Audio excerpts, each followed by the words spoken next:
Dear students, আজি তোমালোকক মই পুনৰ এই নতুন ভিডিঅ'লৈ স্বাগতম জনাইছোঁ। আজি আমি এখন প্ৰেষ্টিজিয়াছ স্কুলৰ ফাইনেল এক্সামিনেশ্যনৰ কুৱেশ্যন পেপাৰ অলপ ডিছকাছ কৰিম। কুৱেশ্যন পেপাৰখন ক্লাছ 8 লেভেলৰ। আমি কুৱেশ্যন পেপাৰখন এবাৰ অলপ চাই লওঁ। তোমালোকে নিশ্চয় পেপাৰখন ধৰিব পাৰিছা। লেভেল হৈছে বা ক্লাছ হৈছে 8, সাবজেক্ট ইংলিছ 2, এখন ফাইনেল এক্সামিনেশ্যন মানে এবাৰ এনুৱেল এক্সামিনেশ্যনৰ এখন পেপাৰ। গতিকে এখন বহুত ভাল নামী এখন স্কুলৰ পেপাৰখনত আমি বিভিন্ন ধৰণৰ শিতানামী কুৱেশ্যন আমি দেখিবলৈ পাইছোঁ। কিন্তু তাৰ ভিতৰত আমি আজি ভইচ চেঞ্জ যিটো আছে তাত টোটেল 5 নম্বৰ আছে, সেই ভইচ চেঞ্জটো আমি বাছি লৈছোঁ। মানে ইয়াত কি কৰিব লাগিব, এক্টিভ টু পেছিভ আছে আৰু পাছত আছে পেছিভ টু এক্টিভো আছে। কিন্তু পেছিভ টু এক্টিভ আমি আজি নকৰোঁ, আজি আমি কৰিম এক্টিভ টু পেছিভ।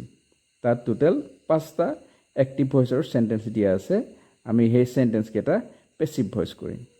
ঠিক আছে, আমি এতিয়া সেই পাৰ্টটো 3 নম্বৰ যিটো আছে question number 3 change into passive voice, আমি সেই পাৰ্টটো আমি চাই লওঁ। ঠিক আছে, ঠিক আছে, তোমালোকে এতিয়া দেখিছা। ফাৰ্ষ্ট যিটো চেণ্টেঞ্চ আছে, a mother cooks food for us all. এই চেণ্টেঞ্চটোৰ ইয়াৰ এনচাৰটো হ'ব কি হ'ব? Mother cooks food for us all. ইয়াত মাদাৰ ছাবজেক্ট, কুকছটো হৈছে ভাৰ্ব, প্ৰিন্সিপাল ভাৰ্ব, ফুড হৈছে অবজেক্ট, ফৰ আছ অল এইটো এজ ইট ইজ আমি বহাই দিব পাৰিম। ছাবজেক্ট ভাৰ্ব অবজেক্টটো যিহেতু আমি পাই গ'লোঁ, ফৰ আছ অলটো আমাৰ কাৰণে ইম্পৰ্টেণ্ট নহয়, লিখিব লাগিব কিন্তু ইমান জানিবলগীয়া নাথাকে। ঠিক আছে, এতিয়া আমি ইয়াৰ টেন্সটো আমি উলিয়াই ল'ব লাগিব। মাদাৰ কুকছ ফুড, যিটো ছাবজেক্ট ভাৰ্ব অবজেক্ট আছে, ইয়াৰ টেন্সটো হৈছে চিম্পল প্ৰেজেণ্ট টেন্স। আৰু চিম্পল প্ৰেজেণ্ট টেন্স হোৱাৰ কাৰণে ইয়াৰ এনচাৰটো পেছিভ ভইচত এনেদৰে হ'ব, food is cooked for us all by mother. Food is cooked for us all by mother. আমিতো লিখিব পাৰোঁ। ঠিক তেনেদৰে আমি নেক্সটটোলৈ যাওঁ। We are living a hard life. ইয়াত কি টেন্স ইউজ হৈ আছে, আমি টেন্সটো উলিয়াব লাগিব। টেন্সটো কেনেদৰে উলিয়াম, ছাবজেক্ট আৰু ভাৰ্বৰ যিটো এগ্ৰিমেণ্ট কেনেদৰে হৈছে, ছাবজেক্টৰ পাছত ভাৰ্বটো কেনেদৰে হৈছে তাক চাই লওঁ এবাৰ, ষ্ট্ৰাকচাৰটো মনত পেলাই লওঁ। উই আৰ লিভিং, উইটো হৈছে ছাবজেক্ট, ইজ এম আৰ, তাৰ পৰা আহিছে আৰ, লিভিং, লিভ প্লাছ আই এন জি, মানে ভাৰ্ব প্লাছ আই এন জি হৈ আছে। গতিকে এইটো হৈছে এটা প্ৰেজেণ্ট কণ্টিনিউৱাছ টেন্সৰ এটা চেণ্টেঞ্চ। গতিকে এজ পাৰ প্ৰেজেণ্ট কণ্টিনিউৱাছ টেন্সৰ ষ্ট্ৰাকচাৰ মতে আমি যদি ভাৰ্ব ভইচটো চেঞ্জ যদি কৰোঁ, তেতিয়াহ'লে হ'ব a hard life is being lived by us. হৈছে ইয়াত কি হৈছে, যিটো যিটো ফাৰ্ষ্ট যিটো ছাবজেক্ট আছিলে, ছাবজেক্টটো আমি অবজেক্ট হিচাপে লিখা হৈছে, বাই আছ হৈ গৈছে। উইটো তেতিয়া ইয়াৰ যিটো অবজেক্টিভ, ইয়াৰ যিটো মানে ফৰ্ম হয়, সেই অবজেক্টিভ ফৰ্মত উই প্ৰনাউনটো ব্যৱহাৰ হৈছে, তেতিয়া হৈছে আমি আছ লিখিছোঁ, বাই আছ লিখিছোঁ। ঠিক আছে, আমি নেক্সট আমি চিটোলৈ গৈছোঁ। An unseen hand has open the window'. এখন হৈছে অদৃশ্য হাতে, এন আনচিন হেণ্ড, অদৃশ্য হাতে খিৰিকীখন খুলি দিছে।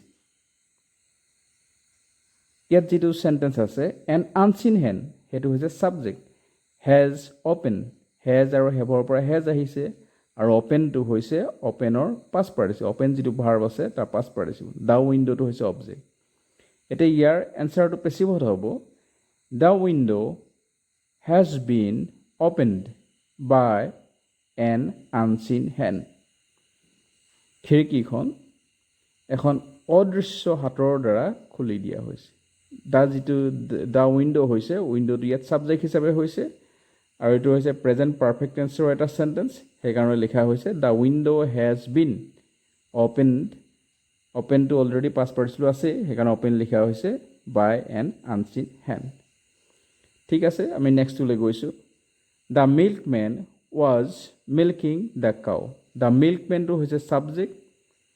Was তাৰ পৰা হৈছে was আৰু oblique পৰা হৈছে was তাৰ কাৰণ milkman to হৈছে third person singular number হৈ আছে সেইকাৰণে was হৈছে milking milk to হৈছে verb তাৰপিছত ing লাগি আছে গতিকে এইটো এটা সেন্টেন্স এই সেন্টেন্সটো এটা past continuous tenseৰ সেন্টেন্স past continuous tense হৈছে the cow to ইয়াত object হৈ আছে গতিকে ইয়াৰ আনসাৰটো হ'ব the cow was being milked by the milkman the cow to ইয়াত object আছিল answer passive হৈছে the cow to subject ৰ ঠাইত ব্যৱহাৰ হৈছে subject হিচাপে হৈছে সেইকাৰণে লিখা আছে the cow was third person singular number হোৱাৰ কাৰণে the cow ৰ পাছত was হৈছে আৰু as per structure being আহিছে আৰু milk যেটো verb আছে সেই verb টো past participle ব্যৱহাৰ হৈছে আৰু by the milkman লিখা হৈছে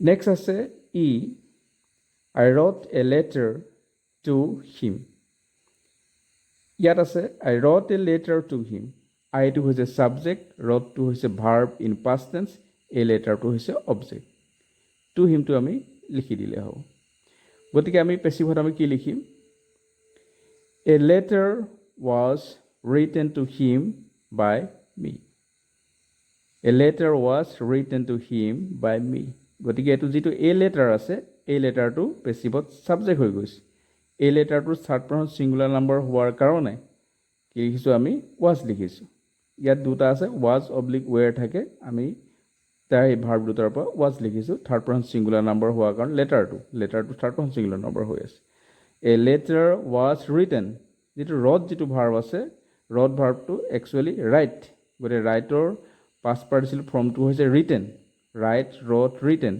গতি আমি written লিখিছো a letter was written to him by me